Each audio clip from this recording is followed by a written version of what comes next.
Então vamos lá, muito boa noite. Sou o Guilherme Teodoro e hoje vou trazer um pouquinho para vocês sobre minha proposta de TCC, que é a análise de proposta de otimização de UI UX em SEO de sites de pequenas empresas. É o estudo de caso do site da empresa Byron Solutions. Responsável por esse trabalho sou eu, o Conrado, que foi meu orientador técnico, e a Ana Amélia, que foi minha orientadora, olhando para a parte de metodologia. Então, primeiro, ali na nossa introdução, por que a escolha desse tema e onde a gente quer chegar? Né? A gente tem que voltar um pouquinho no passado, lá na década de 60, quando a gente fala um pouco da ARPANET, que foi o primeiro passo, né, para aquilo que ia transformar a humanidade, que era um aparato militar de comunicação. Ele se popularizou depois, décadas depois, se tornou a nossa internet e abriu as portas para que novos locais possam ingressar primeiro na internet ao invés de ter uma loja física, por exemplo, que a gente chama de e-commerce. Então a gente teve muito essa aceleração das vendas pelo virtual desde o início dos anos 2000. E aí o estudo, ele quer trazer justamente o impacto da performance da organização desses sites em como eles são ranqueados e como isso afeta. Então, um site que foi construído às pressas, que não segue algumas métricas principais de UI, UX, SEO, ele pode performar bem? Então, a gente vai fazer justamente essa análise no processo. E a gente vai usar o site da Byron Solutions, que é uma empresa que hoje eu faço parte, para ser comparado, ser analisado a partir de uma ferramenta do Google Lighthouse, para justamente a gente tirar essas conclusões relacionando números com a nossa literatura. Qual é o problema da nossa pesquisa? É justamente isso aqui, quais os princípios do UI UX Design e boas práticas da programação que são comumente ignoradas ali durante o processo de desenvolvimento de sites e impactam na performance dele. As nossas palavras-chave é UI, UX, SEO, Google Lighthouse, que é a ferramenta que a gente vai usar, usabilidade e arquitetura da informação. Então agora vamos passar um pouquinho para nosso referencial teórico, nossa fundamentação teórica. Quando a gente chega nessa parte, a gente tem 8 tópicos principais, que a gente vai passar por eles rapidinho aqui. Nosso primeiro tópico, a gente fala justamente de usabilidade. A usabilidade a gente traz um tópico principalmente sobre a ISO 924111 de 1998, que ela foi uma convenção de engenharia de software para definir o que era usabilidade. Abre aspas. Seria usabilidade a extensão na qual um produto pode ser usado por usuários específicos para atingir objetivos específicos, com eficácia, eficiência e satisfação em um contexto específico. Ele traz essa primeira luz que todas as coisas virtuais elas têm que prezar pela experiência do usuário, pela usabilidade dele. E a gente começa ali, nosso primeiro respingar a experiência do usuário. Então a gente traz um pouquinho de Norman e seu livro Design of Everyday Things, que ele fala justamente da relação entre o X e o Y e como que o Y serve para criar o processo de UX, como são os canais de interação para criar o UX. Logo em sequência, a gente traz justamente Garrett, que ele traz um pouquinho mais aprofundado sobre User Interface, mas ele fala muito da usabilidade em jogo. Garrett traz muito da questão de como que é a relação de pessoas e sites. Então, se você tem um site que não tem uma boa usabilidade, que não tem um bom user experience, o usuário ele se sente culpado por aquilo. Então, ele não vê um problema do site, ele vê um problema nele mesmo usando aquele site. E isso gera basicamente uma taxa de conversão menor, porque o usuário ele sai do site, ele perde o interesse por continuar navegando. Então, ele traz essa relação entre má usabilidade e baixa taxa de conversão, justamente quando o site tem um uso complexo. Ele traz muito de sites não têm manuais de instruções, eles têm que ser auto-intuitivos durante todo o processo. Passando aqui, a gente já chega nas heurísticas de Nielsen, que não são necessariamente regras, mas são diretrizes amplas ali que nos ajudam a identificar problemas quando a gente está passando por um processo de user interface, de user experience, da construção do design, da construção do flow das informações.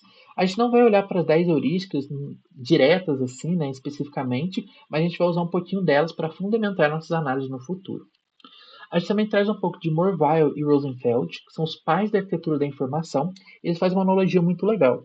Pensa ali que você entra na biblioteca de Alexandria e está procurando um livro de culinária, mas todos os livros estão jogados pelo chão sem nenhuma categorização, sem nenhuma catalogação. Né? Então, tipo assim, você não vai conseguir encontrar o livro que você quer. Tá uma bagunça. E a arquitetura da informação ela vem justamente para resolver isso. Eles trazem muito dessa forma de flow da informação, de organização da informação, para facilitar o encontrar do que você busca. Também temos Andy Spencer e Striciola, que são ali os pais do Search Engine Optimization, que é o nosso SEO, que basicamente é a forma como você ranqueia sites hoje, como o Google, por exemplo, ranqueia sites para ver quais sites vão ficar na primeira página, quais sites vão ficar nas páginas seguintes. Eles trazem uma grande bíblia, um grande manual ali de boas práticas que você pode ter para ter um bom site e ter um impacto positivo na sua experiência do usuário. E por último, a gente também traz um pouquinho do nosso Google Lighthouse, que é a ferramenta que a gente vai usar, que ele traz métricas ali baseadas em tópicos, principalmente como acessibilidade, desempenho, melhores práticas de front-end, SEO da página, e traz em números e traz pontos de melhoria, tanto para o mobile quanto para o desktop.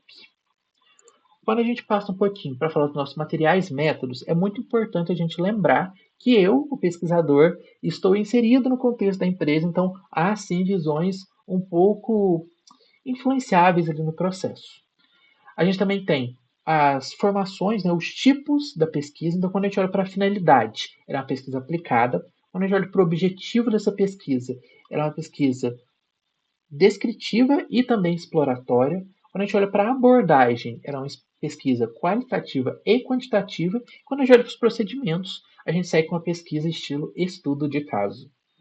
Também olhando para todos os nossos tópicos, né? Lembrando que a gente trouxe ali na nossa literatura questões relacionadas à User Interface, à User Experience, à Search Engine Optimization, à arquitetura da informação e à usabilidade, para fundamentar nossas análises no futuro. E qual é o nosso flow do processo? A gente vai avaliar a performance atual do site da Byron Solutions hoje, vai gerar os relatórios e visões numéricas a partir disso, do Google Lighthouse, vai ter a comparação entre essas métricas e assim a gente vai trazer nossas propostas de melhoria. E seguindo aqui, começando finalmente com os nossos resultados e discussões do processo.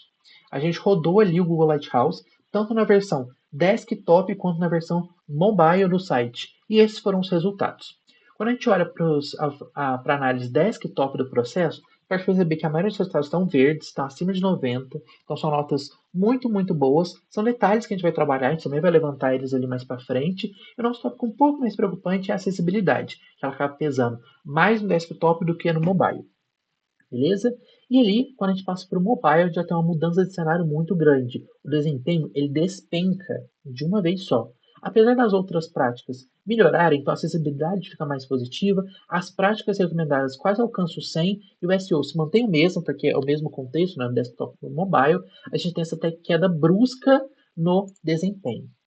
Então, olhando ali, a gente tem durante a escrita do artigo a nossa tabela 1, ela traz uma comparação geral entre desktop e entre mobile. Ele traz nos principais pontos, né, os 4 pontos que o Google Lighthouse ele avalia. São performance, acessibilidade, práticas recomendadas e SEO, e trouxe ali também na tabela um pouco dos impactos no User Experience. Então, quando a gente olha para performance, a gente vê gargalos severos no FCP e no LCP, que são essas métricas aqui que a gente vai trabalhar já já. O FCP é o First Contentful Paint e o LCP é o Largest Contentful Paint. Você vê que eles têm quedas muito altas, a gente vai ver os números específicos deles para mobile, e no desktop apenas o Speed Index, que é a taxa de renderização da sua página, né, velocidade como ela carrega, que ele é um pouco limitado, mas isso não afeta tanto a nota assim. Para acessibilidade, a gente trabalha com os mesmos problemas, tanto no desktop quanto no mobile. Eles olham muito para a questão de contraste, falta de descrição de imagens. São detalhes simples, mas que acabam impactando um pouquinho na nota. E claro, no mobile, como a tela é menor, os textos são mais assertivos, a gente acaba trazendo a acessibilidade de forma mais consistente. De práticas recomendadas, a gente tem o mobile com mais vantagem, né? A gente até pode resgatar aqui vendo que a nota sobe de 96 para 92, mas ambos trabalham ali com problemas em relação a bibliotecas de JavaScript e a proporção das imagens também. A gente tem alguns errinhos nas escritas, proporções e links das imagens.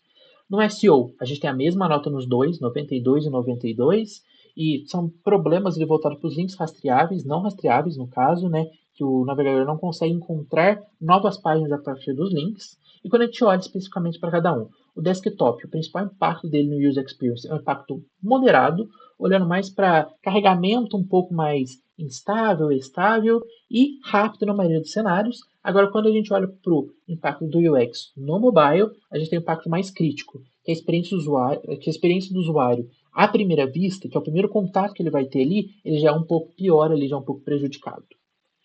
Então, quando a gente traz as métricas do Core Metrics para a visão desktop, né? A gente tem nosso First Contentful Paint, nosso Large Contentful Paint e outras métricas principais. O nosso First Contentful Paint é basicamente o momento ali que a página carrega, as primeiras partes da página, você pode perceber que é um número muito bom, e o Large Contentful Paint, que é o momento em que a maior imagem começa a carregar durante todo o processo. Quais são os principais pontos que a gente levanta ali quando a gente olha para o desktop? A gente tem pequenos gargalos técnicos para a renderização inicial, que ele acaba impactando mais o Speed Index, que é a renderização total ali da sua página, o tempo que ela demora tudo para carregar. A gente tem peso excessivo em CSS, JavaScript, né, imagens principalmente mal otimizadas. Lembrando que é um site construído em WordPress, que é uma ferramenta muito comum, usada por e-commerce para criação de landing page de forma rápida e barata. Né? Quando a Barão Solutions construiu essa página, a gente fez ajustes com o PHP, mas a gente usou muito mais do Elementor, que é uma ferramenta do WordPress, para construir o nosso site. E o Elementor ele tem esse ponto negativo. Ele acaba pesando muito no CSS e no JavaScript quando você coloca ali um componente. O contraste insuficiente também, que acaba impactando na leitura, principalmente quando a gente olha para a acessibilidade, imagens com proporções incorretas, descrições também incorretas, e os nossos links não rastreáveis, que acabam afetando um pouco o SEO. Agora, quando a gente já passa um pouco para a visão mobile, a gente percebe que as notas começam a ficar vermelhas, não chegam nem a ficar laranjas.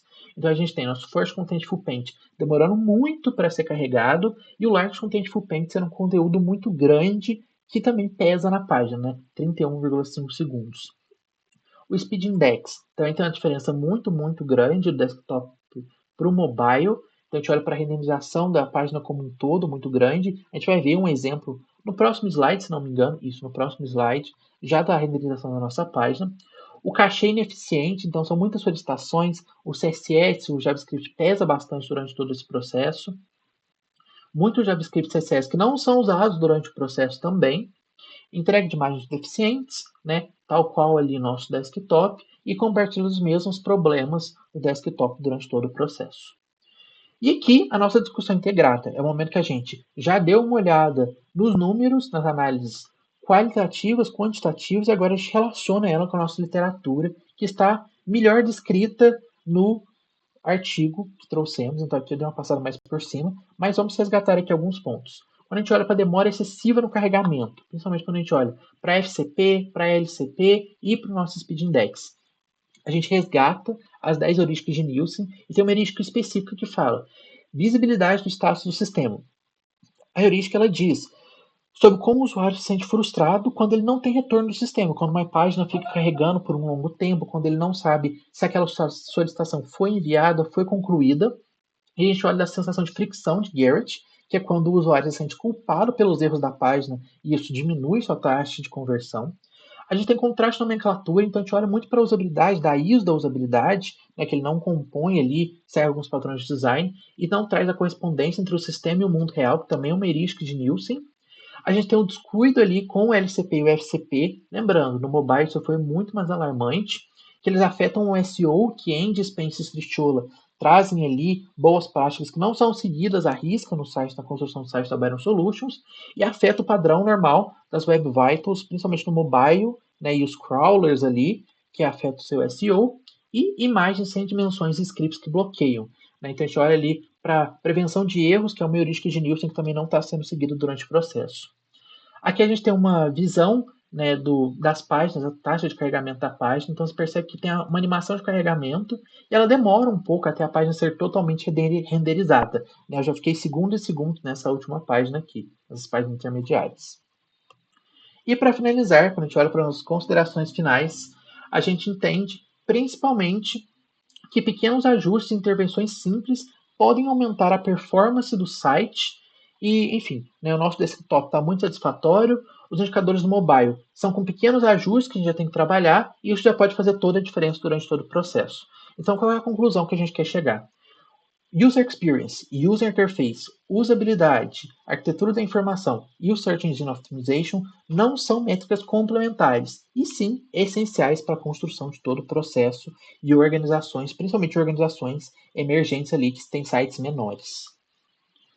Muito obrigado por ter assistido às defesas do TCC Esse foi um pouquinho da minha pesquisa e estou ansioso pelos feedbacks.